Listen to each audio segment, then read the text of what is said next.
This reputed conference like will now be Royal recorded. Military College of Canada (RMC), Queen's University in various capacities, and having collaborative research with RMC Canada and University of Alberta, Edmonton, Canada. He is a senior member of IEEE and live member of IETE. Currently, he is a chairperson of Antenna and Propagation chapter of IEEE Kerala section.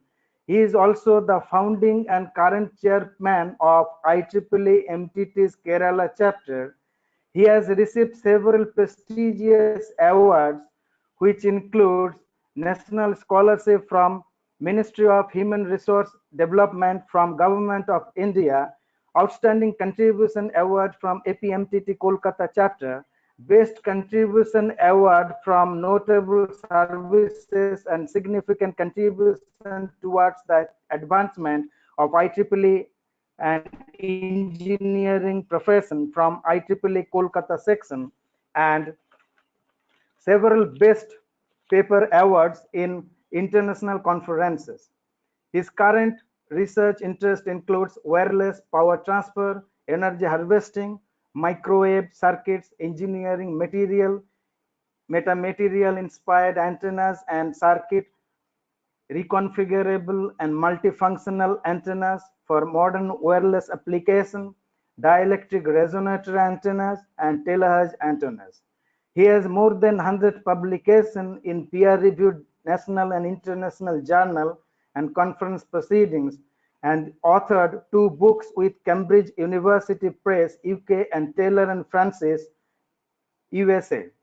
He is on the board of reviewers of several international journals of repute, including IEEE Transaction in Antenna and Propagation, IEEE Antenna on Wireless Propagation later, IEEE AWPL, IET Microwave Antenna and Propagation Electronics later. He is an associate editor in IEEE Access, an international journal of RF and microwave computer-aided engineering Valley, and guest editor-in-chief for ongoing special issues in the same journal. So I would like to hand over this to Professor Saha, and we are eagerly waiting for his words of wisdom.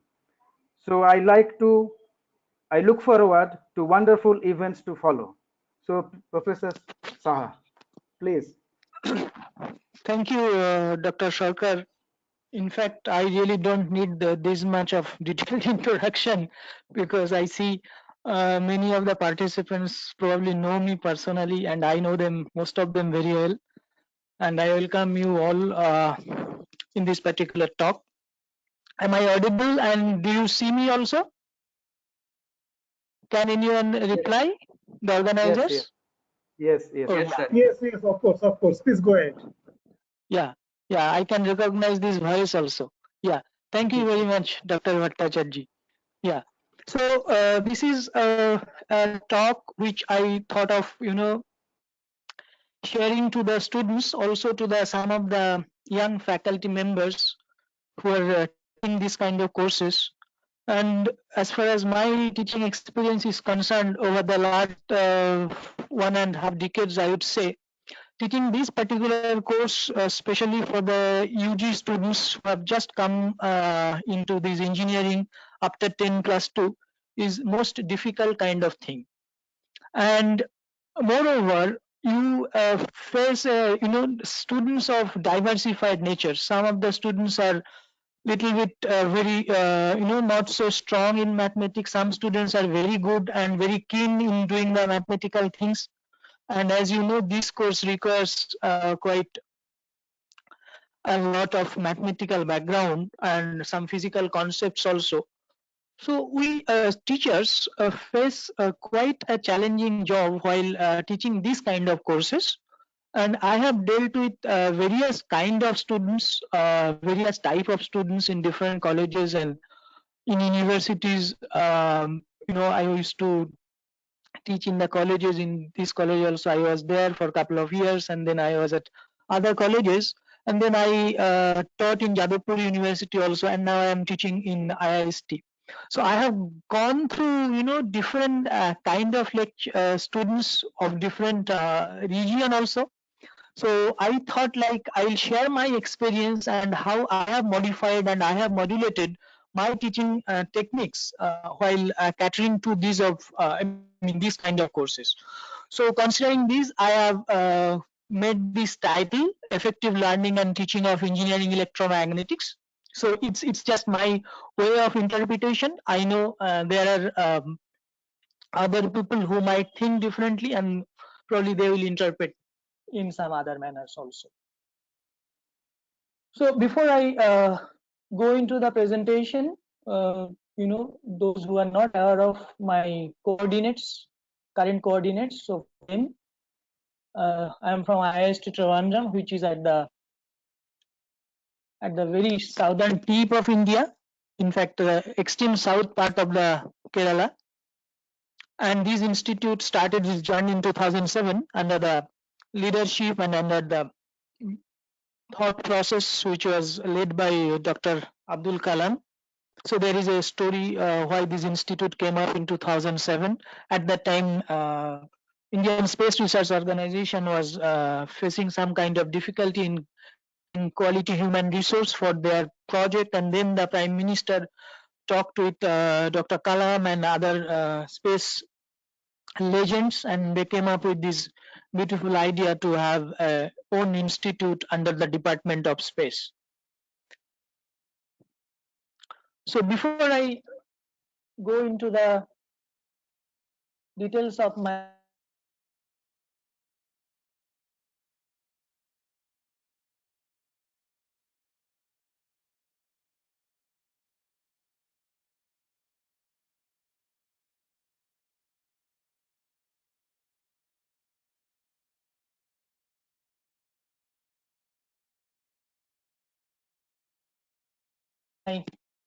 today's talk, let me just take a couple of minutes in briefing about the research activities.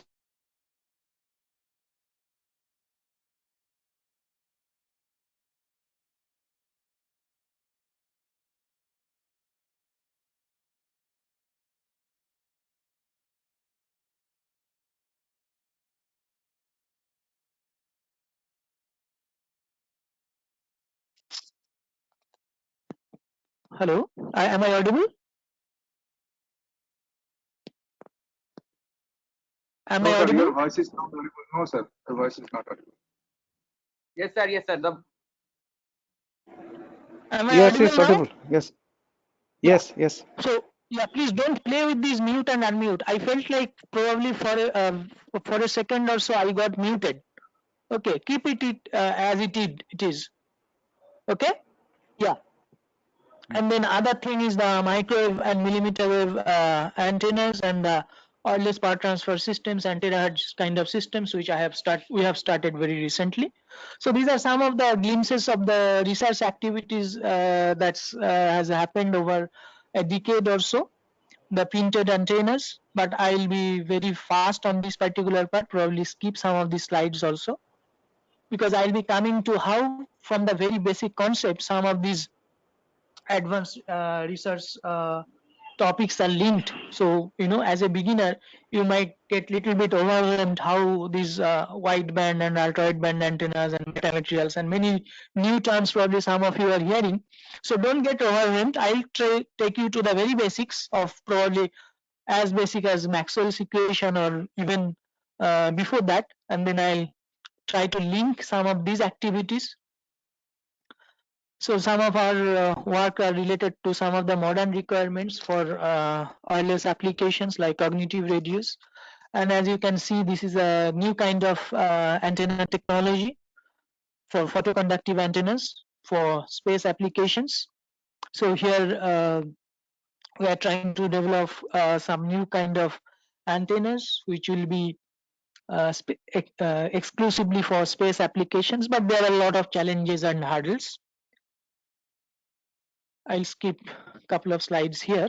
And then we do a lot of collaborations with various ISRO centers for different kind of work. And those who are aware of the state of the art requirements in the antenna background, antenna scenario, then you know that because of the communication requirement and the requirement driven by the necessity, which is ultra wideband communication, faster communication, more data rate, and you need to send more data at a faster rate.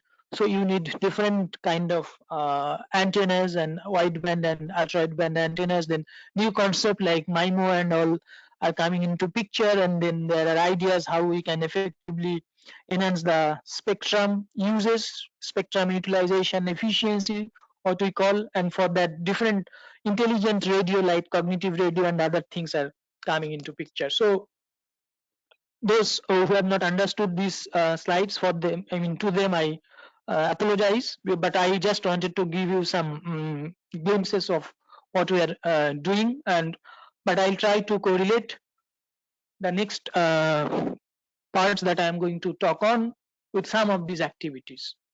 So as we know, the classical technique of teaching electromagnetics in classroom is I call it very popularly chalk and talk approach. You take a chalk, go to the blackboard, and you talk about the stuff you want to.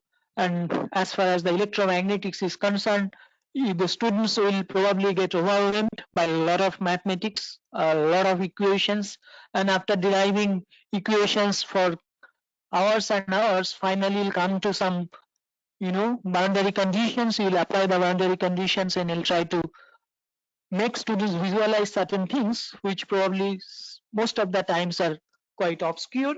As far, I mean, if I remember my days of learning electromagnetics, even though we had some of the world-renowned professors in our department, our learning probably at that time was not great. So with that experience and with the new kind of thought I am trying to inject every time while teaching, I'll just give you offer few case studies over here, that is case studies 1 to 6, and I'll then conclude.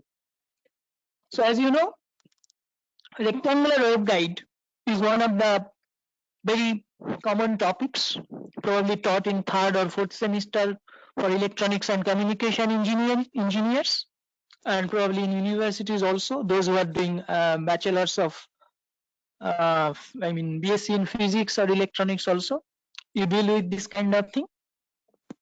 But we have seen probably to complete the entire derivation of rectangular waveguide, around 10 to 12 lectures will be taken just to derive the equations and solving these equations. Then we'll be introducing the concept of electromagnetic modes. So you imagine that this is a periodically loaded transmission line. As you know, that printed transmission lines are developed on a substrate, which are dielectric substrate, and then it is most of the times it is backed by ground plane, and you have a transmission line on the other side, and this width of the line and the dielectric constant of this laminate determines the impedance of the line, this width of the line I was talking about. And sometimes you put different kind of stubs on this line to get different kind of inductive or capacitive elements derived from the transmission line without using an external component. And then in some of the applications, you put different kind of shunt path, that is, you create a short circuit path. For electromagnetic engineers, it might not be short circuit because any current path might act as an inductor, but sometimes you try to have a shorted stub, so you might have a switch and you can have the option to control that switch, and using this kind of concept you can come up with a periodically loaded transmission line which might act in different configurations. Sometimes it can act as a filter, or it can be as a resonators, especially when you are loading a transmission line. Similarly, when you have a rectangular waveguide and you can periodically load this rectangular waveguide depending on the different kind of apertures, as I was showing over here, depending on the aperture size, aperture position and all, you can produce different kind of inductive and capacitive susceptance, which would be probably quite useful. And then as far as the mathematics is concerned, you will try to use the concept of distributed parameter over a transmission line, because a transmission line is a distributed network, unlike the electrical engineers how we apply the circuit theory. Here also you can apply, but not on an infinite line, so you have to basically divide the circuits into basic unit cells. So each of these transmission line can be modeled by different kind of circuit element, and then you can have periodically loaded susceptance, which might be inductive or capacitive or combination. And then those who have done little bit of filter theory, you know that using this kind of approach, you can mathematically establish the concept of dispersion, that such a line will act as a having a pass band as well as stop band, so it can be interpreted as a filter.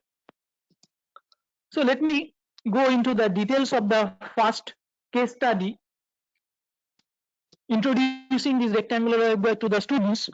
As a classical teacher, probably most of us will prefer to use this approach, which we call chalk and talk approach.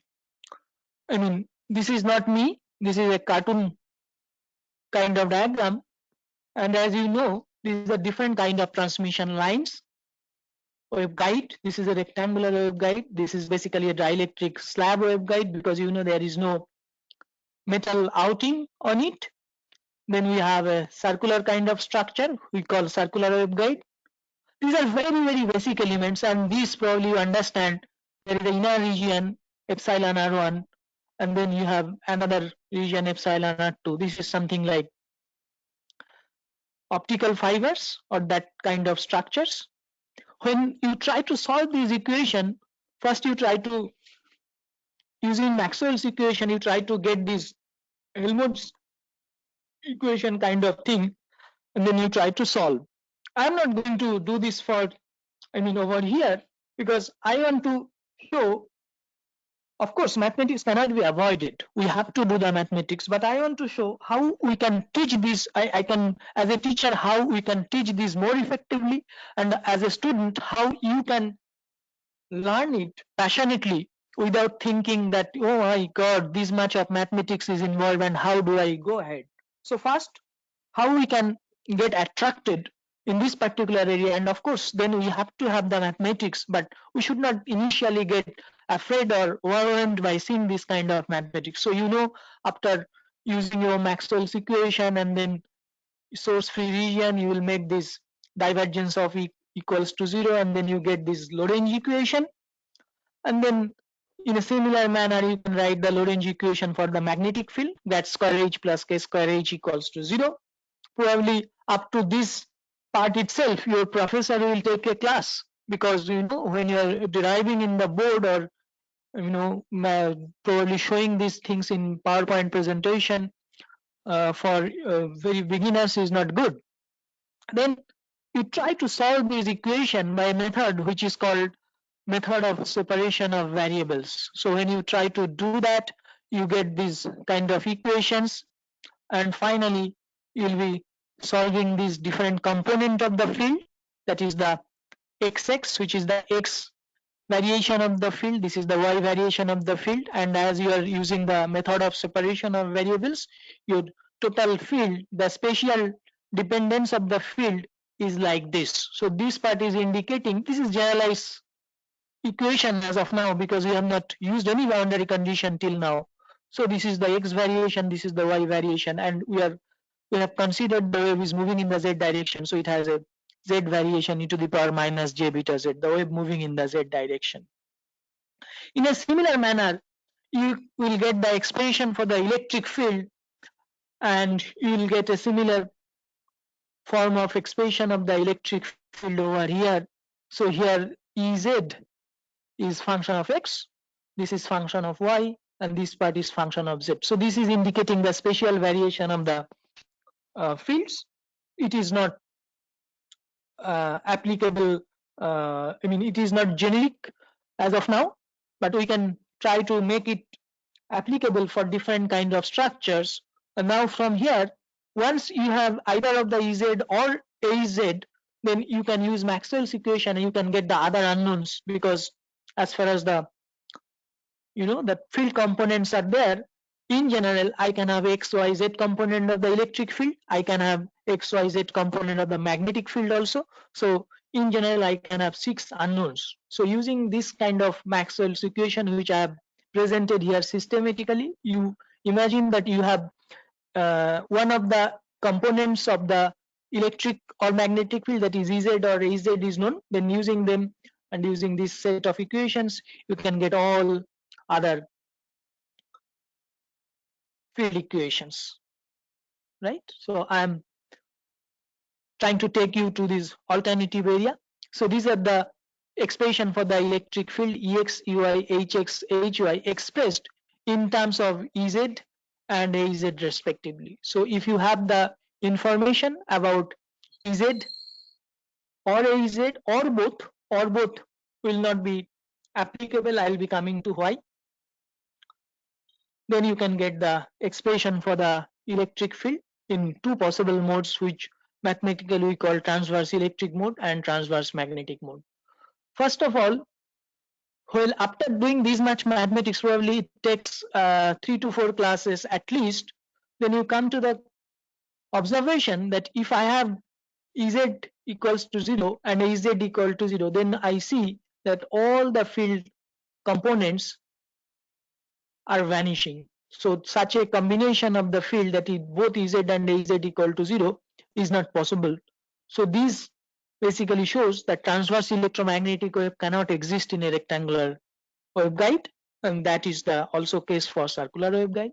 So then you will assume that either Ez or Az will be 0, then you will be putting either in this case or in this case, and accordingly either the TE solutions or TM solutions you will be getting to. And if you assume that Ez equals to 0, that means you are assuming transverse electric mode, then you get this set of equations, and then you can apply the boundary condition, because we have a rectangular waveguide. So this is our metal plates. So here and here, that is at x equals to 0 and x equal to a, we'll have our field component, tangential component of the field to be 0. So the neither the z component not the y component can't exist over here and here at these 2 particular plates. So if we use this standard boundary condition, that Ex equal to 0 at y equal to 0, then you get D0 and B0, and in this way finally you get your field expressions expressed like this. Z component of the magnetic field is expressed like cos of kxx cos of kyy multiplied by the propagating component, that is exponential minus j beta z.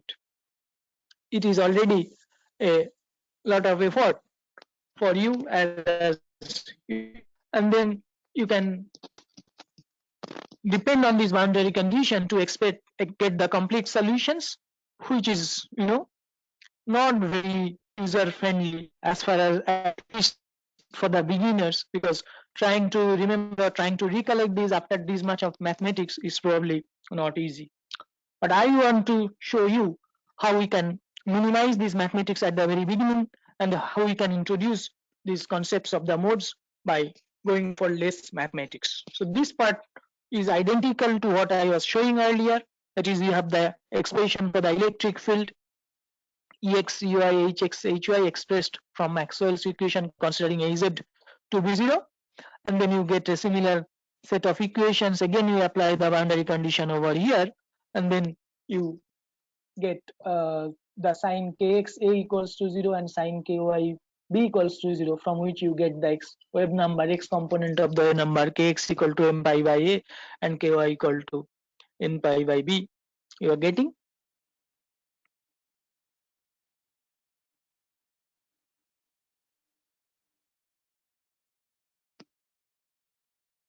So this is the summary of the TM mode equations, complete solution. So this, from here you can get the concepts of mode of propagation. you'll be getting the concept of cutoff frequency, that mathematically you can see that beta is coming like this, square root of k square minus kc square, where kc square is equal to kx square plus ky square. From mathematics you see this, and then you get a concept of cutoff frequency. Below a certain frequency you can see your beta will be becoming imaginary, so that I mean the attenuation will be very high at below that frequency, so that won't be supported. So this is the bare minimum condition that must be satisfied. So the minimum frequency that is supported is given by like this. So we call it cutoff frequency because this dimension is bigger, a is bigger than b, so the minimum frequency will be corresponding to one variation along this and no variation along this. So we call it as a TE10. Other possible mode is TE01, and then we can have combinations like TE11, which will be a little bit of complex mode, right? So here is the point I was talking about. This is very fundamental. This is the expression for the cutoff frequency for in general FCMN mode. It will be you will be getting same expression for the TM modes also. And as you can see below this certain frequency, you have no propagation, rather high attenuation.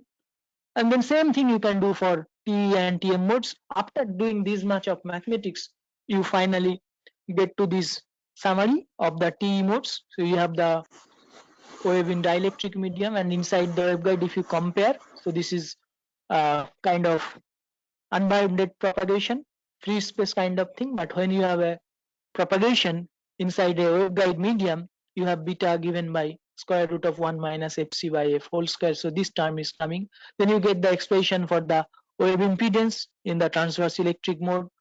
So these are very common. You'll be doing a lot of mathematics, and finally you'll be coming over here. So I am just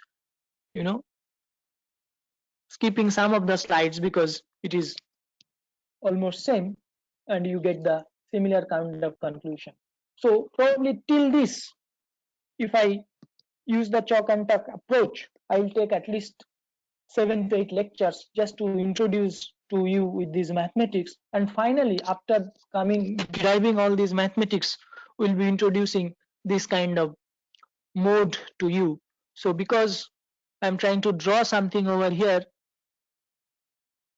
this is the wall, front view of your rectangular waveguide wall.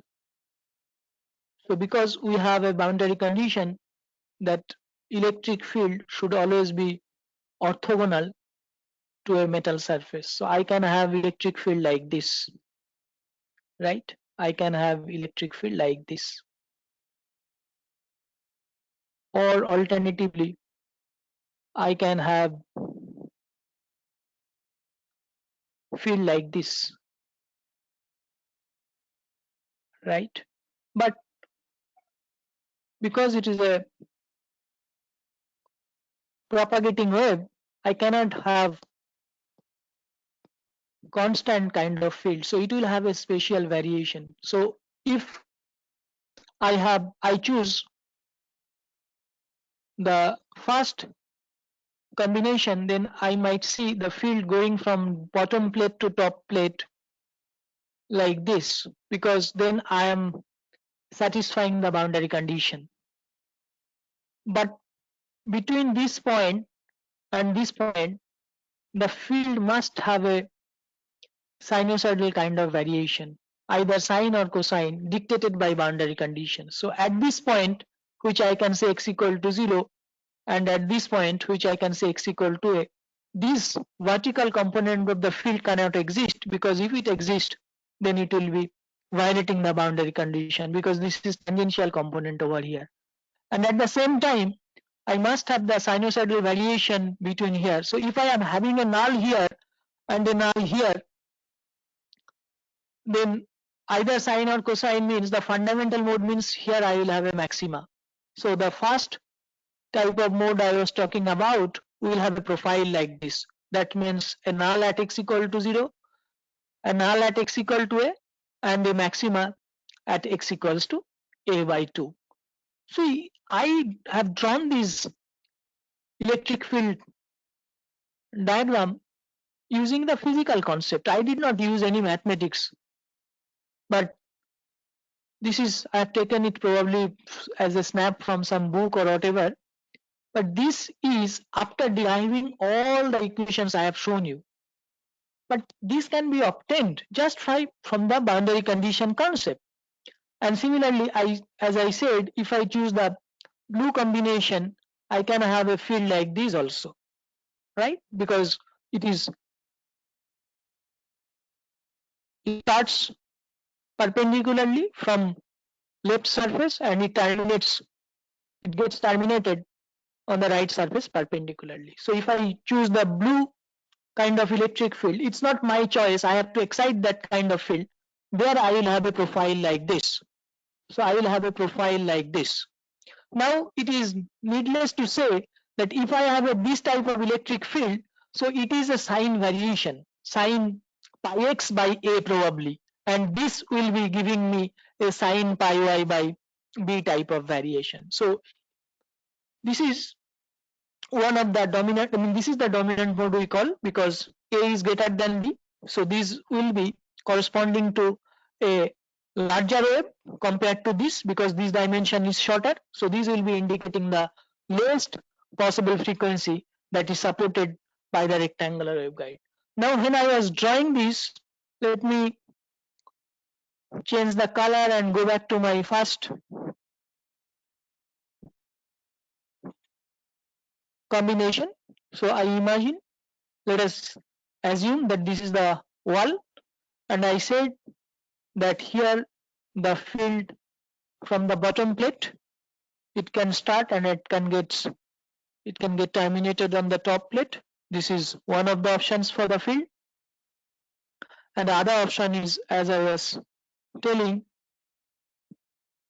I can have this. So instead of the combination I discussed over here, that means it starts from here and gets terminated there, or the blue one, it starts from the left plate and gets terminated on the right plate. It might happen that the field starts from here but gets terminated here. It is possible, right? It is not the easiest one, but it is possible. It starts from here but gets terminated there, because it satisfies my mathematics. It satisfies the boundary condition that electric field is orthogonal to a metallic surface. So this is also a possible mode. This is, in fact, is your TE11 mode.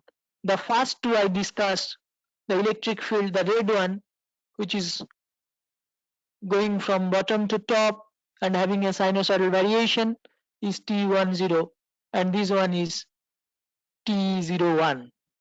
Okay, so not necessarily at the very beginning we have to do a lot of mathematics and then we have to come to the concept of modes. So this is the again similar kind of concept. You can get the expression for the surface current distribution, because you know surface current is n cross h, where n is the surface normal vector, unit vector, and h is the magnetic field. So these you have already obtained by doing a lot of exercise. Then you can get the expression for the surface current that is induced on different walls of your rectangular waveguide. And in fact, you can see that this type of current distribution you get. But I fear that after doing this much of mathematics and this much of effort, if we don't introduce the concept and if we don't introduce the physics occasionally and try to explain the concepts from the very fundamentals, then outcome of your class might be like this. This is not me, but maybe another professor somewhere else, but probably most of the cases the outcome of this type of technique might be like this. All students are in probably sleeping mode kind of thing. So what is the solution? The solution is one of the solutions, as far as I understand from my experience, is so don't overwhelm the class with lot of mathematics injected again and again. So obviously some mathematics is required, but students needs to be make a part of that, part of the calculations.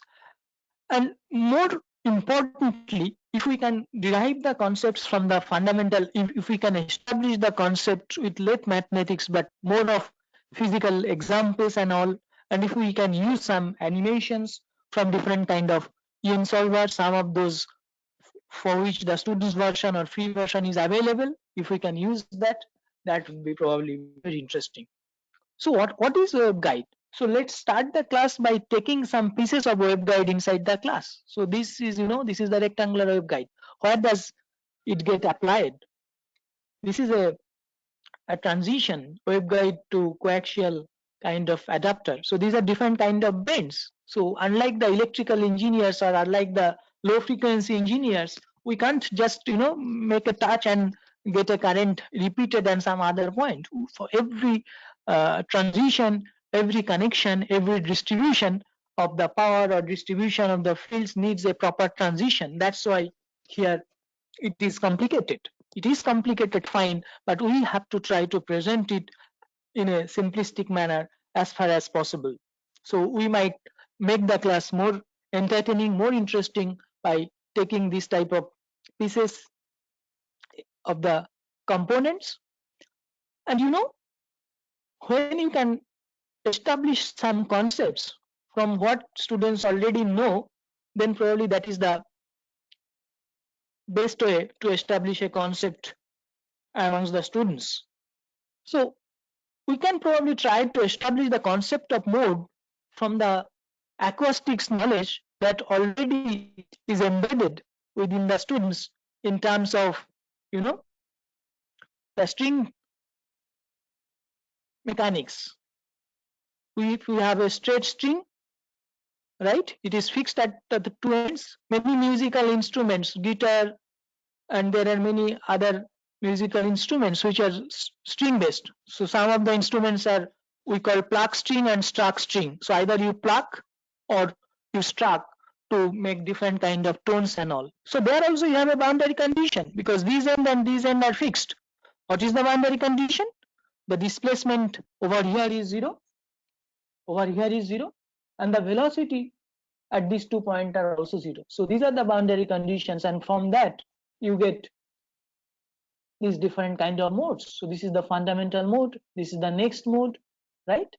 So, and this is very well known to us, and we know that the frequency expression also probably at that time the most of the students will be remembering. So our waveguide or a propagation, this is of course supporting acoustic waves. We are talking about the electromagnetic waves, but I don't see much difference as far as the basic idea is concerned. So here it is the velocity and the displacement 0 at those points. We will have the similar boundary conditions, but not in terms of velocity or displacement, but in terms of the different components of the electric field and magnetic field. So probably if we can try to establish in a manner like that, in a simple manner with different kind of analogy, probably that would be very much appreciated and we can make the thing very simple. Now, after coming over here, just 1 minute. Yeah, so I was talking about the modes, and as you have probably followed, I have drawn few modes from the very basic physics without using a lot of mathematics or calculation. But you can design a waveguide using a EM solver, free version, student version, like ANSYS HFSS or computer simulation environment like CST, computer simulation technology, or there are many other students version freely available. You can just try to mimic a waveguide, excite it properly, and try to visualize the modes of the rectangular waveguide. So this is the TE10 mode, the dominant mode. I'll try to show you the animation. I don't know, I'm trying to reduce the speed over here. So you see whatever I was drawing few minutes before, Same thing now I am showing in an animated version. So as I mentioned that here and here, this blue is indicating 0 in linear X scale. So you don't have a component of the electric field y x component here. Anyway, the coordinate is like this. So you have a null here, you have a null here, and you have a maxima at the center at x equal to a/2. And this is oscillating until and unless we visualize this, the knowledge or the knowledge will not be assimilated. Assimilation of the knowledge is the ultimate learning. Okay, so it's not static. Whatever we have drawn, that is dynamic. It is spatially moving, it is oscillating as time changes, and also it is moving along the waveguide. So you can see at some instant it is upward, and then the next instant after t/2 it is downward, and when here it is upward and here it will be downward. So this is the T10 mode, but now probably the idea is far better because we can visualize the field now. And similar manner, you can see the T10 magnetic field also. So this is showing the magnetic field of the T10 mode. As you know, the magnetic field forms loops like this. So here, I hope you can see my mouse pointer.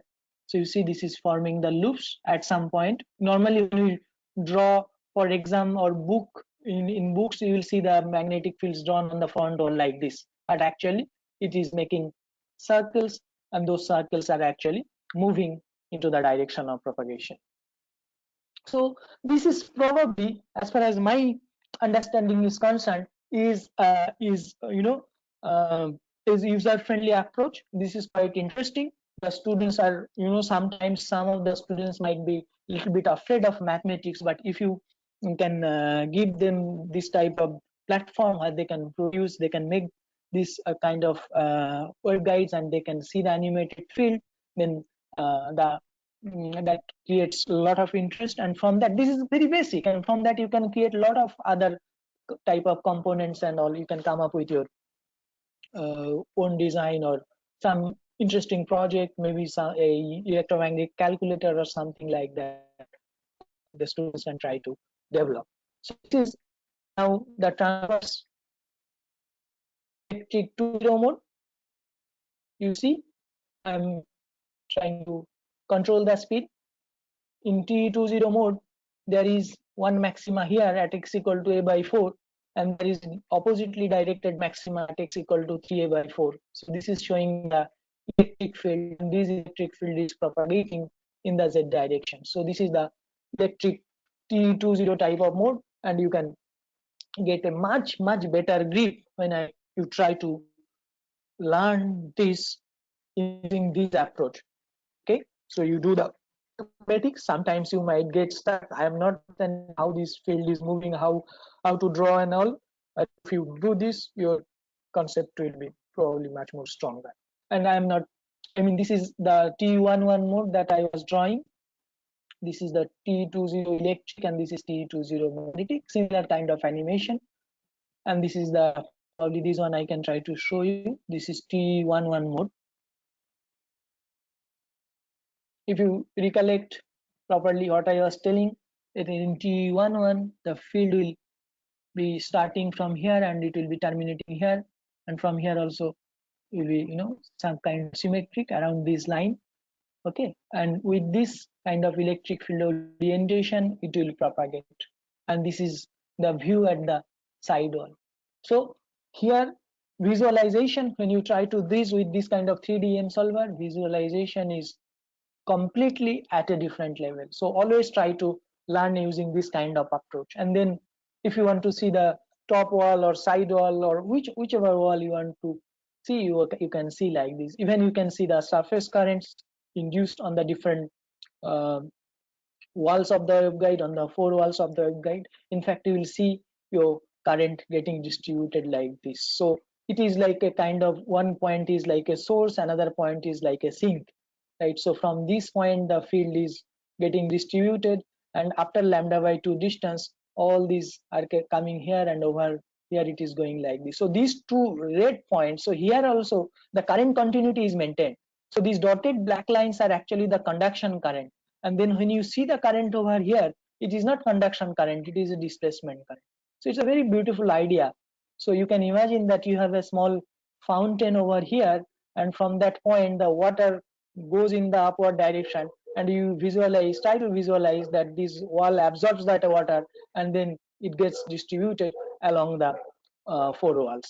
So this is kind of the idea and the visualization you can do. So probably almost 15 lectures will be gone just to understand the rectangular waveguide, and then when you come to the circular waveguide, things will be much more complicated, because now you will be introducing the cylindrical coordinate system, and your Maxwell's equation now will be much more complicated. I'm trying to skip these mathematics, because I mean, I of course do these mathematics, but not in this way. I try to develop the concepts initially. Probably that is I mean, for beginners that approach is probably useful, but then the students themselves will learn that it is not only the visualization and animation. I need to know the things in detail also. Then you yourself will understand that you need to go into the mathematics as well. But if I throw or inject a lot of mathematics initially, you will be probably getting repelled from this course, and because there are many other attracting courses where you can do some computer coding or different kind of things. I'm not against anything, because I am also an electronics and communication engineering person, but this is the part of the subject which I can say it's an analogy wise, it's like a coconut. Initially you might think, oh, it's not edible because it's so hard. Probably it is for hitting someone, it's a stone, but actually it is not a stone. If you can break the coconut and go inside it, you can make a lot of attracting stuff, food stuff from it. So when you talk about the circular waveguide, you will have the radial variation, you will have the azimuthal variation, and then you have the z variation. So the radial variation of the field involves a Bessel function of the first kind or second kind, right? So we call Bessel function of the different orders, and the first kind Bessel function Jn, and second kind Bessel function sometimes we represent as Dr. Yn. Shah, As Dr. Shah, I'm sorry to disturb you. Just I have another meeting at 8 o'clock. So please carry on your beautiful lecture. So I'm very sorry that I have to leave the meeting. Okay. Oh yeah, sure. Go ahead. I'm Yeah. sorry. Yeah. Thanks. Yeah. No problem. Yeah. Thanks. So here, as you remember, probably you have used this similar kind of Bessel function when you do your communication engineering course, especially for frequency modulation. As you know, theoretically the bandwidth, the FM, we call it infinity, but you know the Carson's formula also. Like when you consider the higher orders, we call it sidebands. So for higher order sidebands, as you increase the order number, the power content becomes very, very less. So these concepts comes from here. So this is the J0, that is the 0th order Bessel function. This is the first order Bessel function. This is the second order Bessel function of first kind, that is Jn, and there are similarly your Yn values also. So if you consider any upper limit on the number of orders, suppose I have an order of suppose 5 or 10, then I can it is in communication we call it modulation index. So that is the argument of the Bessel function Jnx as a function of x. So when I know the value of x, so depending on that particular value of x, I know which how many n are significant, what number of up to what number of n is significant. So in this particular case, these Bessel functions of first kind and second kind, when you solve these T and Tm modes, it will come into picture. And this table, which is not very straightforward table, it comes with after a lot of mathematics, especially if this comes after solving the Bessel's differential equation, which is if you try to solve on your own using the Frobenius method or using the power series solution method, itself is a time consuming task. So we have to think from that aspect. So if we initially throw all these mathematics to the the newcomers, especially with 10+2 background, not with a lot of EM thing, so then there is a high chance of repulsion. Our goal is not to repel them but to attract them. So I will show how we can probably try to develop the concept with initially with less mathematics. When you teach and you go into the details of that, as I talked about for TE mode, this is the expression for the cutoff frequency. So you need to know what are the different values of PNM prime, where PNM prime is the basically, you know, it is the first derivative of the Bessel function. So this corresponds to the nth root of nth order Bessel function, that is the first derivative, roots of the first derivative of the Bessel function. So if you see, because it is at the numerator, the minimum value of this will be corresponding to the minimum value of FCNM, that is your cutoff frequency, minimum cutoff frequency. So if you consider the TE family, you see that 1 and 0, so 1 and 1, TE11 corresponds to PNM prime is equals to 1.841. So TE11 mode, for the time being, you can say is the dominant of the TE modes, but ultimately this is the dominant mode for the circular waveguide, because from TM family there won't be any candidate whose cutoff frequency will be lower than this. So this is, you know, the nature of the subject is such that it will involve mathematics. We cannot avoid it. But the point is, we'll do the mathematics, but not at the very beginning. We'll mix it up. We'll try to develop the concepts as far as possible using different kind of alternative approaches and tools. Okay, so as I was talking about, if you consider the TM modes, so this is the root chart for the TM modes. As you can see, there is not a single guy whose value is lower than 1.841. So in fact, this is the minimum value for the TM, so 2.405. So from this picture, you'll actually get to know what are the different kind of the modal distribution. So TE11 is the first mode or the fundamental mode, we call the dominant mode in a circular waveguide. Then we have the higher order modes like TM01, TE21, and so on and so forth. Now the question is, what is the implication of these modes? Why do I really need to understand these modes? Now this part, you know, I'm going to cover. You see, this is the wall. I've taken it probably from some classical book. So this solid line indicates the electric field and the dotted line indicates the magnetic field. So this is your TM01. Why it is TM01? Because it is transverse magnetic. Transverse magnetic means your magnetic field is transverse. So this is your waveguide. So wave is actually going in this direction, or you can say it is going in the opposite direction, no issues. So with respect to that, the magnetic field is in the orthogonal direction. So you see the magnetic field, which is the dotted lines, magnetic field always forms closed loops, so it is like this, right? And D0 indicates the azimuthal variation. So in the azimuthal direction, there is no variation, but there is a radial variation. This one indicates radial variation. So if you see from the center and proceed towards the surface, there is one variation, and that variation will be governed by how this guy J0 varies. So that information we need to definitely understand.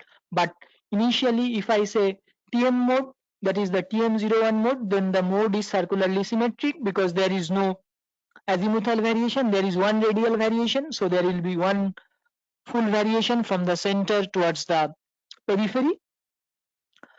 And then I have seen the students are quite confused regarding the full electric field, because magnetic field is like this, but electric field is drawn like this, just, you know, from not exactly from center, but it is getting terminated. Fine, it is getting terminated. It maintains the boundary condition as I was talking about earlier, because it is a circle, so it will be like this, no problem, we agree.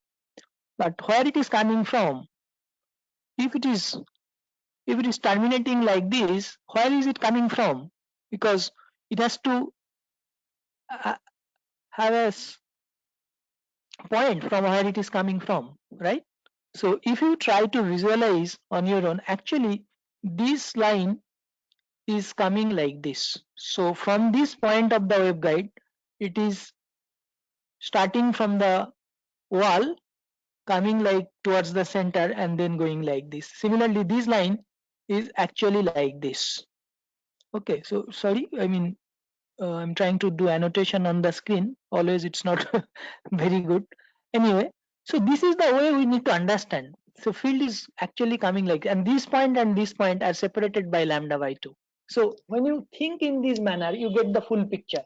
And this is the side view of the same thing. That means if you cut on the along the diameter, you will see the electric field as solid line, and magnetic field you will be seeing like this. And similarly, this is the TM02 type of mode. As you can see, this is also circularly symmetric because this is 0, but we have a 2 over here.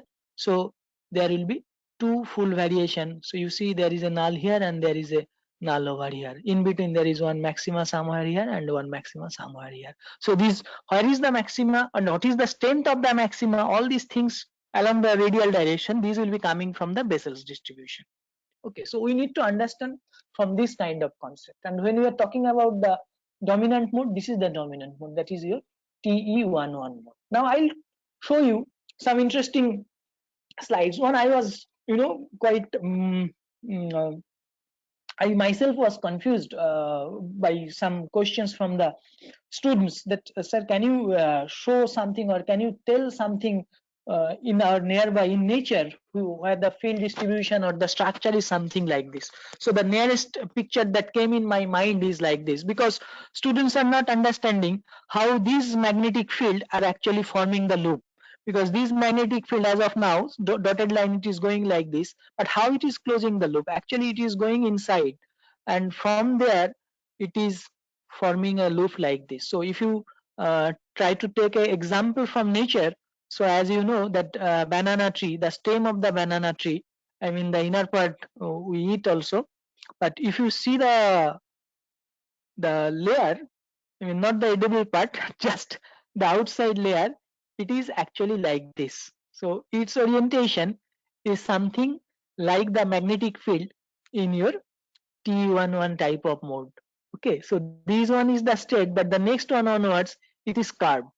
Okay, so it is like this, but then going lambda by 2 here, and then it is closing the loop like this. So this understanding, this thought process, we have to always keep on, then probably better learning will be taking place. So, and these are some of the higher order modes. And applications wise, if I want to tell what is the applications of this circular waveguide, of course, one of the applications is your frequency meter, which is basically a cylindrical cavity resonator. When you close the waveguide from both ends, you put additional boundary conditions, and then it is no longer just a rectangle circular waveguide, but it becomes a circular cavity.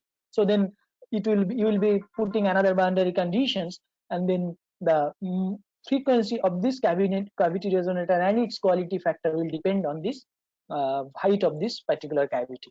And using this particular method, you actually measure the unknown frequency in your microwave test bench kind of experiment. Okay, now these modes, the rectangular waveguide mode and circular waveguide mode I was talking about, this is very, very basic.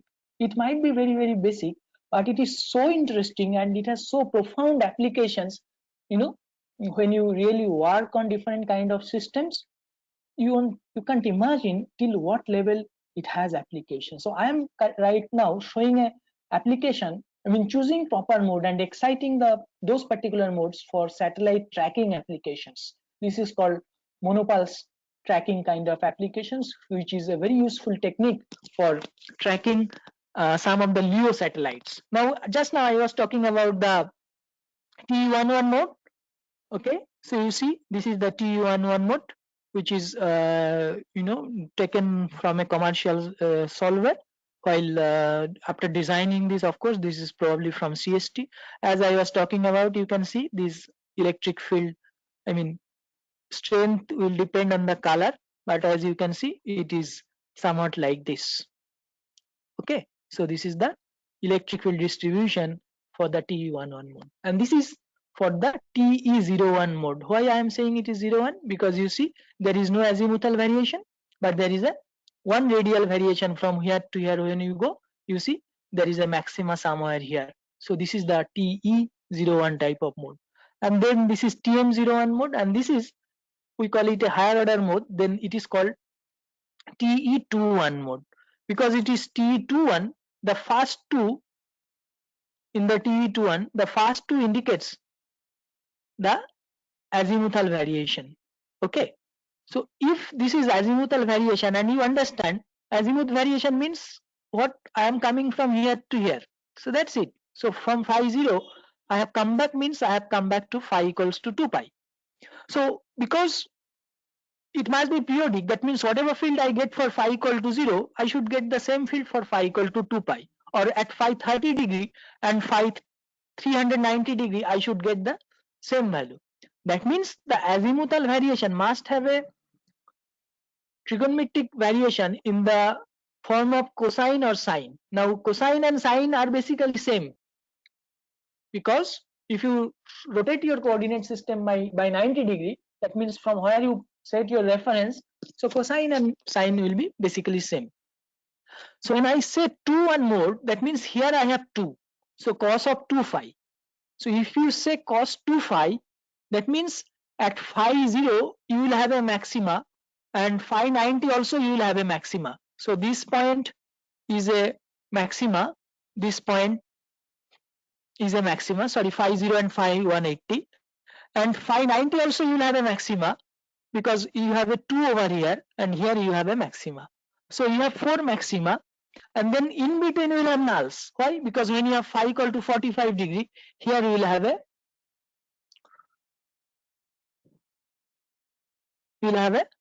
null in between. So you will have a null here, you will have a null here, you will have a null here, you will have a null here. You see? So that is the exact type of pattern I was talking about. You have a maxima over here, you have a maxima over here, maxima, maxima, right? Maxima, maxima, and in between you have the null. So this is the 2-1 type of mode. Now these modes are extremely crucial. Choosing the proper modes and exciting the proper modes is extremely crucial for some of the advanced applications. Probably it will be a little bit you know, difficult for some of the beginners, but you'll appreciate the application. So these are the 2-1 mode, and this mode is also 2-1 mode, but it is orthogonal mode, because I mean, you can say that I might have maxima here instead of a null. Yes, that is also possible, but it depends on how you excite.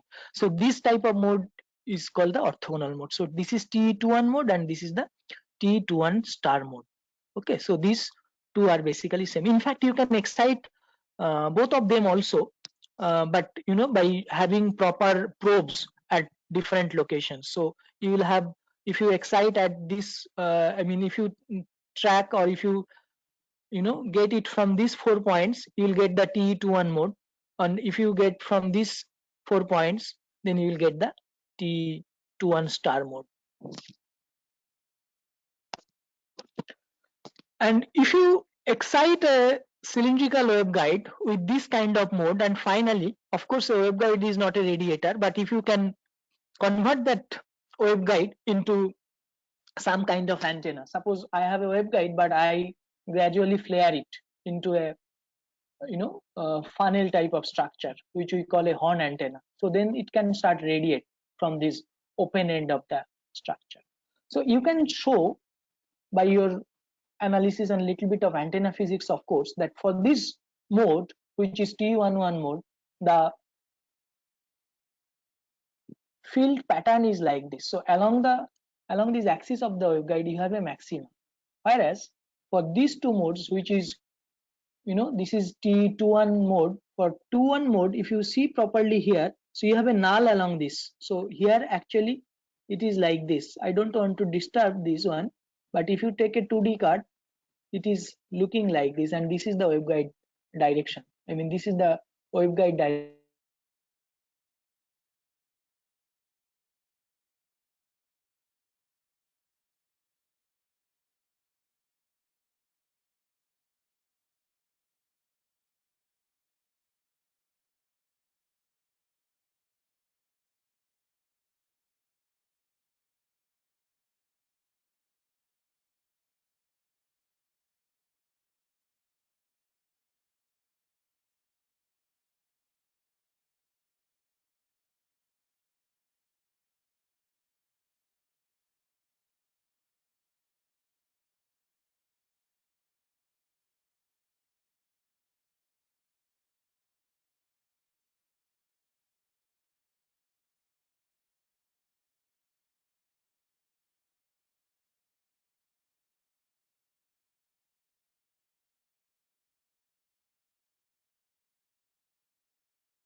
Do you hear me?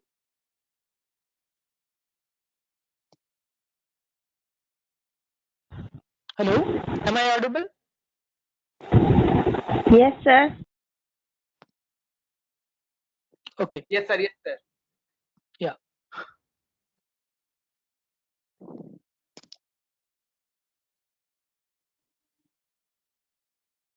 Yeah.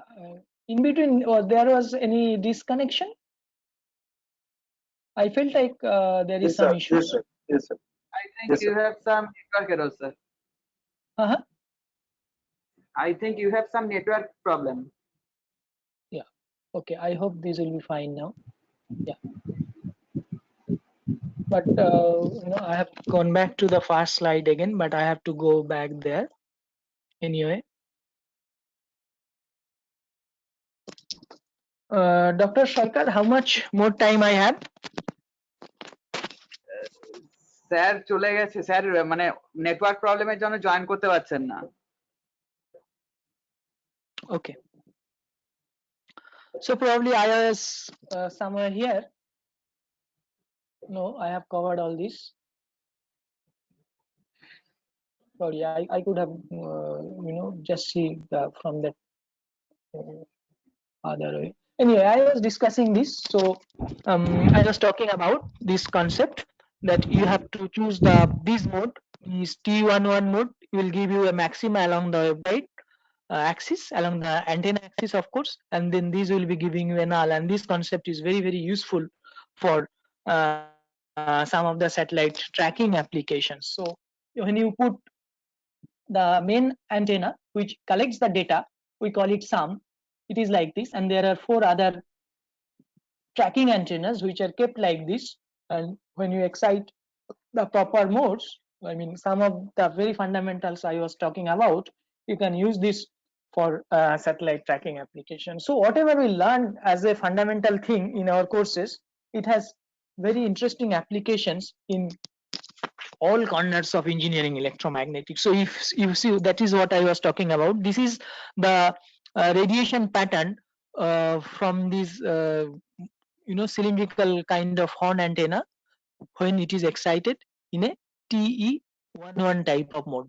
Okay, this is a circular horn, but when you are exciting it in TE21 mode or TE21 star mode, its pattern is like this. You have to see this particular part very carefully.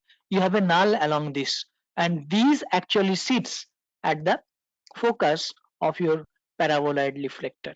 That is the parabolic reflector, and this is one of my PhD students is working in this particular field, and this is the tracking horn tracking assembly which is sitting at the rooftop of one of the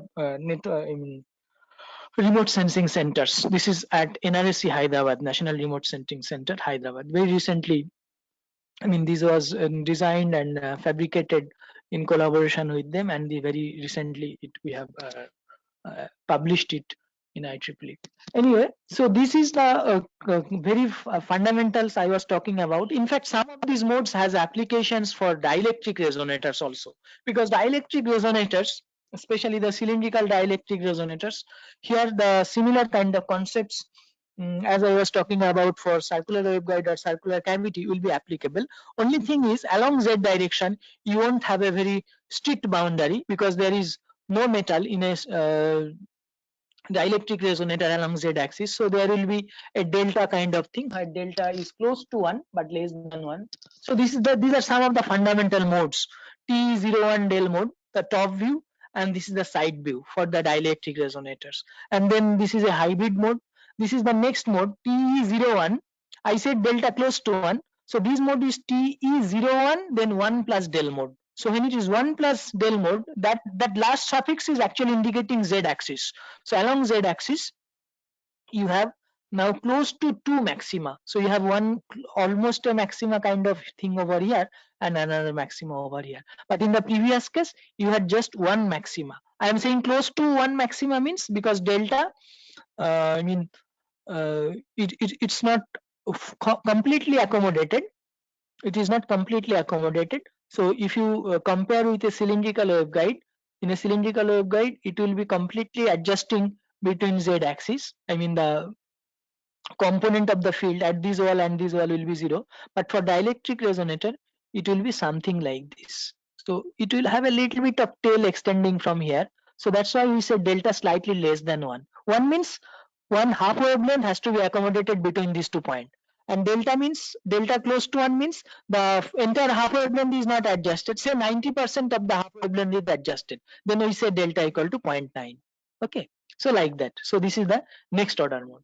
In fact, these dielectric resonators mode also has a lot of applications. So I mean, some of the applications as far as our work is concerned is one is the wireless power transfer kind of system. So in very recent work, using the dielectric resonators and using some cylindrical cavity, split cavity resonator, you can we have demonstrated the power transfer between primary, I mean from this side to this side without using big coils, which some of the research group has used. And these dielectric resonators can also be used for designing very useful antennas. So this was my case study 3, and then I am coming to case studies 4. As I said, I will be talking about 6 case studies. So this is microwave passive component. While introducing microwave passive component, as you remember in your analog circuits or analog electronics or even in circuit theory, we normally deal with the circuit parameters. We introduce Z parameter, we introduce Y parameter, and sometimes hybrid parameters, especially for transistors, and then we use the ABCD parameters. So even though some of those parameters are applicable over here, but because the microwave measurements is mainly based on power, not on the voltage or current, so we introduce a new kind of parameter which is called S parameters, and then we use a lot of properties of these S parameters, and then we try to introduce different kind of passive components. But you know, these mathematics of course is needed to understand the unity property of the S matrix and zero property of the S matrix. But at the end, when we apply it to some component, some micro passive component, for example, you know, this is like a power divider. We call it E plane T. So if you launch the signal over here, you are supposed to get here and here. But electromagnetics people say you will get here and here, but you will get in opposite phase. But if you probably feed from this side, which we call H plane T, these two amps you will get in same phase. Why? So this, of course, you can understand using the boundary conditions, your own visualization, but understanding will be much more concrete if you use your same kind of CAD tools I was talking about. That means you just design such device, such component using a 3D EM solver like ANSYS or CST or whatever you have. I mean, all these software student license or demo license are freely available. You can download and you can try to learn. So I'll show a few animations over here also. I mean, I just want to you know, I mean, request all of you to recollect this concept that when you are launching this signal from here, it's like a main waveguide, but after coming here, it faces a junction. So from this junction, because this is like a, if you consider this side is positive, this side is negative, the field goes like this. Then here the field will go like this, but on this side the field will go like this. And of course, as this field goes here, there will be phase changes in between. But finally, depending on the distance, if this field is like this, and if I consider this side and this side are of equal length, then at this side the field will be like this. So we call these two signals, I mean, we have got equal strength of the signal, but they are oppositely phased. This is the electric field distribution. Whereas if we use the H plane T, if I launch the signal here, then I get the signal here and here, that is the electric field in same phase. This we call the H plane T. Let us try to establish this concept through this EM solver I was talking about. You see, this is my H plane T. Okay, so you see, we have launched the signal from here. I mean, I'm controlling the speed again. Okay, so you see, at this point and at this point, the field are in same phase. Yeah. So if I stop it over here, you see, this field is upward, this field is also upward. So I have launched the signal over here. It goes at the junction, and after it goes to the junction, it gets distributed equally, and their magnitude is also in same phase. Electric field are in same phase. Okay. So this is your electric field distribution for the H plane T, and this is the electric field distribution, probably no, so magnetic field distribution for the same H plane. So magnetic field will be forming the loops, as you can visualize the circular loops it is forming, and with this it is going here and here. So these two sides it is going. So this is probably more innovative learning. Okay, so this is the next one, which is combination of ET and HT. We called it as a magic T, or which has both E arm and H arm extension. E arm in the vertical direction and H arm in the horizontal direction. So this is the look of the device, and you do a lot of mathematics to get its S matrix. You get a S matrix like this, but if you try to recollect the idea, if you launch the signal at the E arm, you don't get anything in the H arm. It goes here and here. On the other hand, if you launch the signal from the H arm, it goes to the main waveguide, but nothing is coupled to the E arm. So you just check this. This is, I am showing the electric field from the E arm. When you are launching over here, you see, yeah, you see I have launched over here. I have just stopped the animation. So signal launched here. So it is like TE10 type of mode, fundamental mode that I have discussed earlier. Now you see it has reached here and here in opposite phase. It is seeing the arrows are seen upward here, but these are downward here. That's why you don't see over here, and nothing is coupled here. So this is the E arm excitation, and this is also the E arm excitation, but here you will be seeing the magnetic field. Okay, and then this is the hybrid T when you are exciting from the H plane. So this is the electric field. Let's see these also.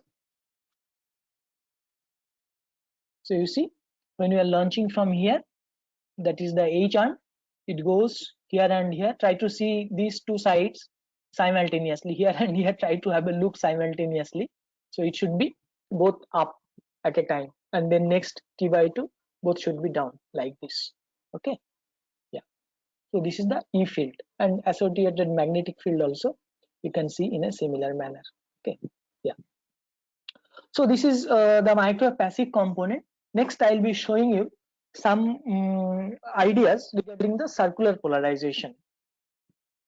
Those who know little bit of electromagnetics, as you know, apart from a few other parameters like amplitude, phase, frequency, for electromagnetic waves, the polarization is very important, because if the signal is not polarized, that means electric field has no proper orientation. That is called a unpolarized light, or I mean, it's a haphazard kind of signal. There is no proper directionality to the electric field, and that type of electric field is hardly useful for most of the applications. That's why from an unpolarized signal, we always try to get a polarized signal.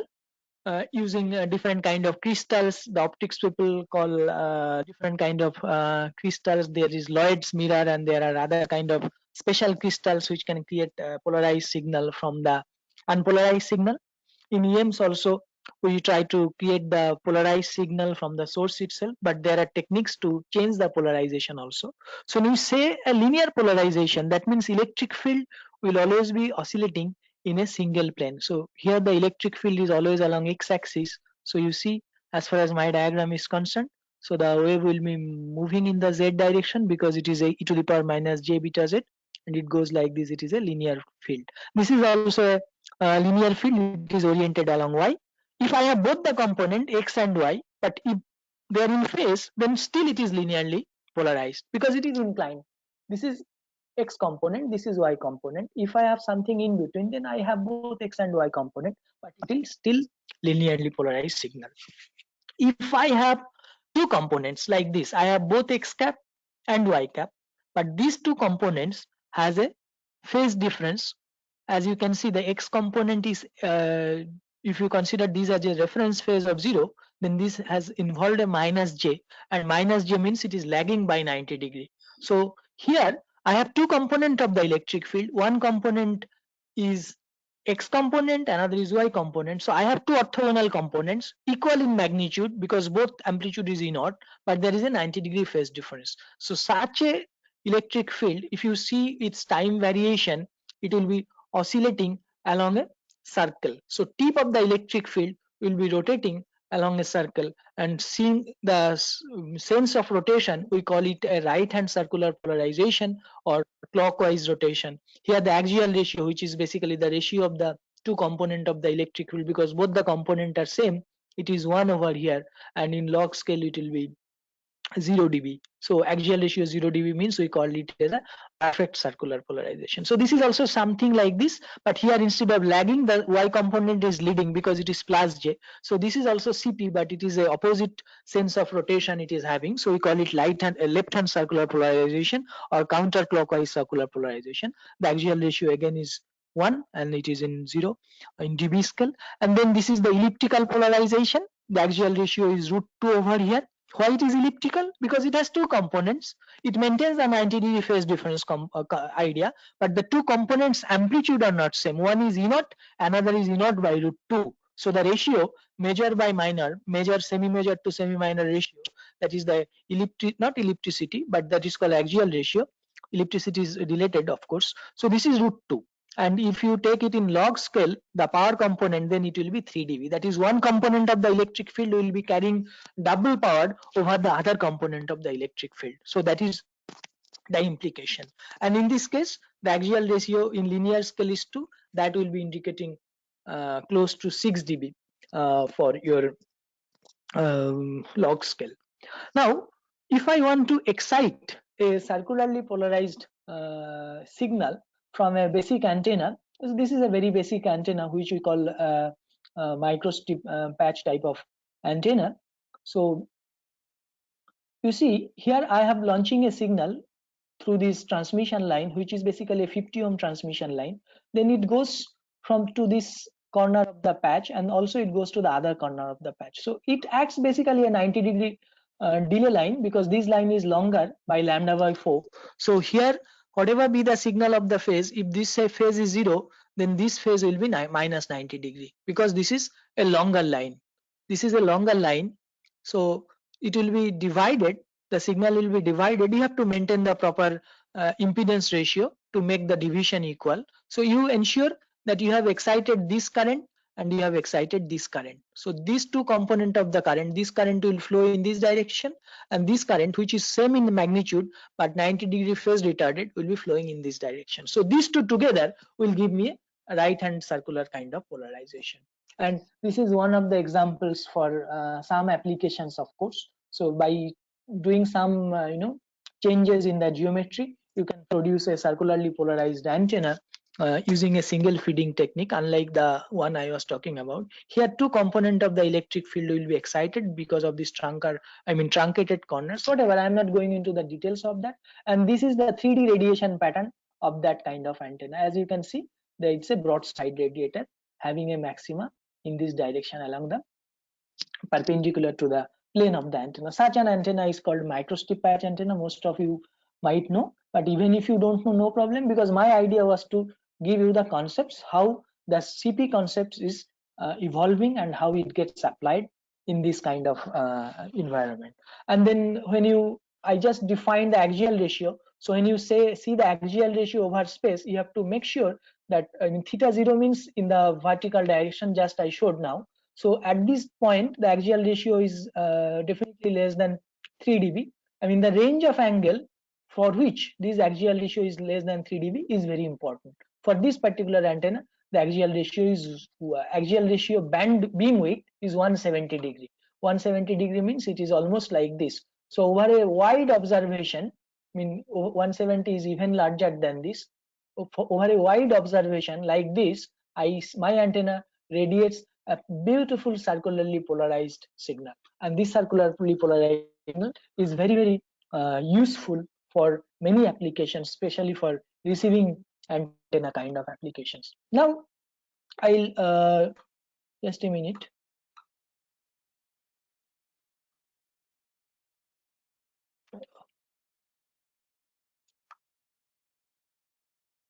Yeah. So I'll just show you one animation, what I was talking about, that for circularly polarized signal, I said that there will be two components of the electric field. So if you observe over time at 0 degree, at zero phase, that means t equal to 0, you see the electric field is completely oriented along this direction, which is, as far as my diagram is concerned, it is along x-axis. But at 45 degree, that means at t by 8, the field gets inclined. So it was here, now it is in this direction. At t equal to t by 4, the field is now completely along minus y-axis. So this field is actually rotating like this. As you can see, the field is rotating like this. So initially it was here, then like this, then like this, then it will be here, as you can see here, okay? And then it goes in this direction. So these two are oppositely faced, these two are oppositely faced, these two are oppositely faced, these two are also oppositely faced. So it is at 8 different instances are shown, 0 degree to 315 degree. Next it will be 360 degree, which will be looking like this. So that's how the field will be rotating as time lapses from t0 to t equal to small t equal to 0 to small t equal to capital T, where capital T is the time period. So this is the visualization of your circular polarization. If you see this animation, you see, just let's see whether this animation runs. Yeah, probably it's coming. Do you see the screen, Debraj?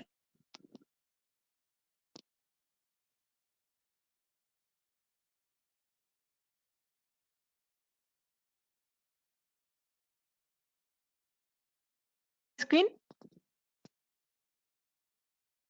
Do you see the Yes, animated sir. field? Yes, Yeah. sir. Yes, sir. Okay. Yeah. Thank you, Dr. Sarkar. Yeah. Yeah, So- sir. Actually, I would like to interrupt you a little bit. Like, I am actually right now leaving for another thing. So I would like to thank you 5 for minutes. 5 the minutes, 5 minutes. Doctor. Okay. Yeah, Okay. yeah, Okay. yeah. Okay. Sure. Yeah. Sure. Sure. Because Okay. I Okay. have Okay. an interesting slide. Probably, I want Okay. you to Okay. see Okay. that one. Okay. Okay. Sure. Sure. Sure. I'll Thank do you, it. Yeah. thank you. Okay. Yeah. Yeah. Thank you. Yeah. So you see, this is how you can try to visualize your CP and try to get a better feeling of circularly polarized antenna after you design it. So now, a lot of people are working on metamaterials of late. So how some of these basic concept of metamaterial can also be understood using the very very fundamental animation. I won't take you to the very details of what it is. This is a field which has come into prominence for last say 1.5 decade after some pioneering work by few groups. One was Smith Smith et al. At 2000, and then Professor Christo Kalos and Ito together. So this it's a engineered material. People are talking about a lot of applications. It might have some applications are already demonstrated. It has some limitations, of course, but there are a lot of interesting stuff coming on this. The theory says that below certain frequency, these type of structures, which are thin nanostructures, it can give you a negative epsilon. For beginners, it's a little bit tough to digest. Yeah, but the thing is like this: if you can artificially design such structures, you get a negative value of epsilon below certain frequency. We call it plasma frequency. And then if you can design these type of structures, which are called split ring resonators, you can get a negative value of mu over certain frequency range. And if you combine these two together, you can get something which is called double negative material. These are called some kind of metamaterials. So you just try to imagine that I have a conventional material where the constitutive parameters both are positive, but you just imagine that in between I have an engineered medium where I can control the value of mu and epsilon for this medium. Then I have 4 combinations for this one. So this is both positive. This is one of the parameters is negative, that is mu negative. This is the epsilon is sorry, this is both negative, mu and epsilon both are negative. And this is just very classical assumption. Actual scenario won't be this straightforward, but in this coordinate you have epsilon negative. So this is we call double positive, this is called double negative, and these two are called single negative. Now interestingly, if those who are doing some work on metamaterials, you will appreciate these more. So I'll just show how this concept can be understood from very basic simulation. So in this case, I have considered the intermediate medium also as a double positive material. As you see, we have launched a signal and it beautifully reaches to the third medium without any hiccup. But if I consider the second quadrant or fourth quadrant, you see we have launched the signal here, but because one of the constitutive parameters is negative, so the propagation constant is actually imaginary, so it won't reach over here. So this is application for absorbers or some kind of frequency notching applications or some kind of other applications might be there. Same thing happens over here also, as you can see. Because one of the parameters is negative, as you know, beta equal to omega root mu epsilon. So if one of the parameters is negative, then the your beta becomes complex. So that will be highly lossy kind of medium imaginary. So you don't get any signal over here. But this case, both the parameters negative means your this is called the metamaterial. You can mathematically show that here the propagation happens, but there is a phase reversal. The phase and group velocity over here.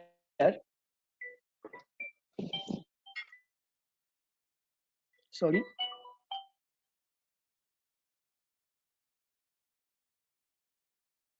Just a minute. Yeah. So here you can, as I was showing you, you see that I'll just probably run again. Yeah. So you see the in the intermediate region, the signal is going in the opposite direction. So this is because of the effect of the meta. If you have this type of medium, you will have actually this type of properties, and these properties can have different applications. So these are the major applications of the last topic I talked about. These metamaterials have been applied in different areas of the research. Lens, super lenses. Some people works on metamaterial absorber, then metamaterial reverse polarizer. We have also done some kind of work. Anyway, so with this, I conclude the talk. My goal was basically to give you some ideas how the innovation and little bit of physical thought can be applied while learning electromagnetics. So these are some of my collaborators, my professors and my collaborators, Professor Chittajit Sarkar, Dr. Devdeep Sarkar, Dr. Somak Bhattacharya from industry at Canada, Dr. Sami and Dr. Gautam Chattopadhyay, Dr. IR. So these are some of my students. I mean, who have worked and who are working with me. Some of them are in ISRO, and some of them are ISRO, and but they are doing PhD, and some other students also. PG and some BTech students are also there in last 10 years who have worked with me. So with this, I conclude my talk.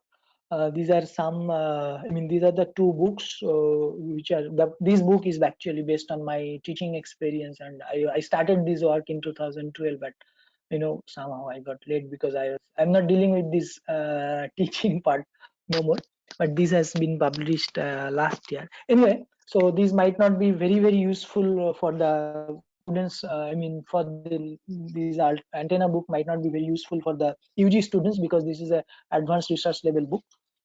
Yeah, so I conclude with this, and with just a small announcement. Those who are eligible for JRF or SRF position, you can look in our website.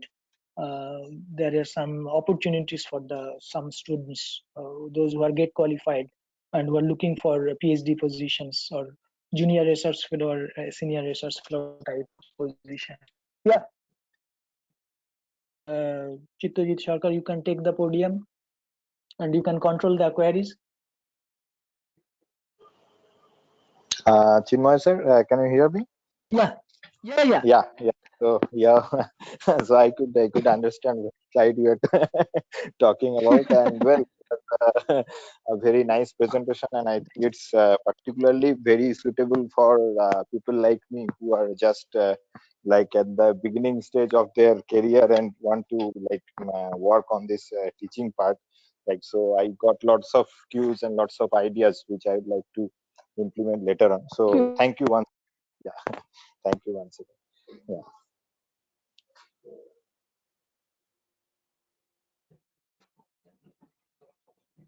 Thank you, Devdeep. Actually, I know you will be.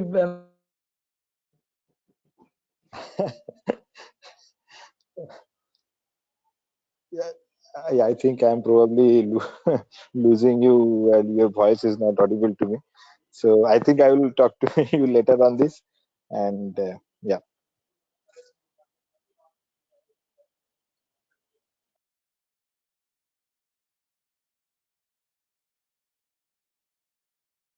Much better teacher. I have full confidence on you that yeah, we cannot skip Matthew. Probably so something in it probably can be done, but called ice breaking. So that ice breaking part by doing this kind of thing. Yeah. Yes. Anything? Yeah. Thank you, Dr. Whoever has some question, you can ask. Any question to me, and if you feel you need my email, more intense discussion, feel free to write to me over. Okay, I'll be very happy to address any query.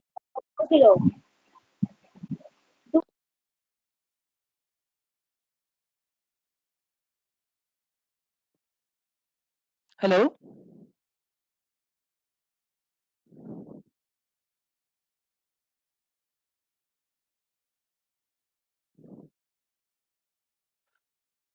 Anyone is having any doubts or you want to interact on anything?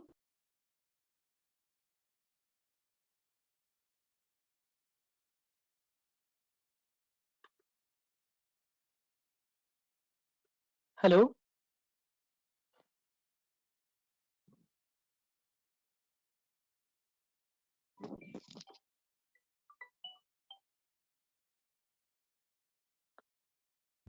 Hello, organizers. Anyone is there? I think there is no problem. Voice breaking. Yeah. Yeah. Am I audible?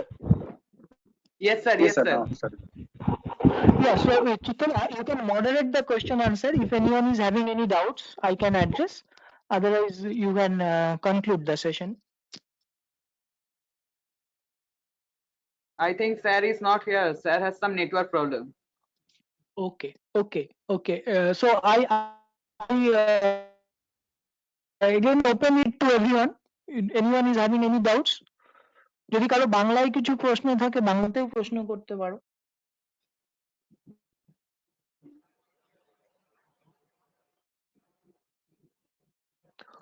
Okay, then let us close it. Yes, sir. Thank you so much, Yeah, sir, for a okay, nice okay, presentation. thank you. I think sir has arrived. Yeah. Hello.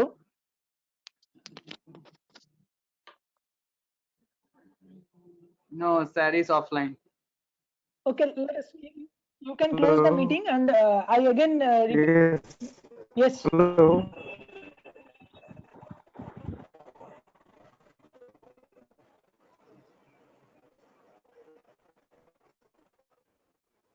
Hello. Hello.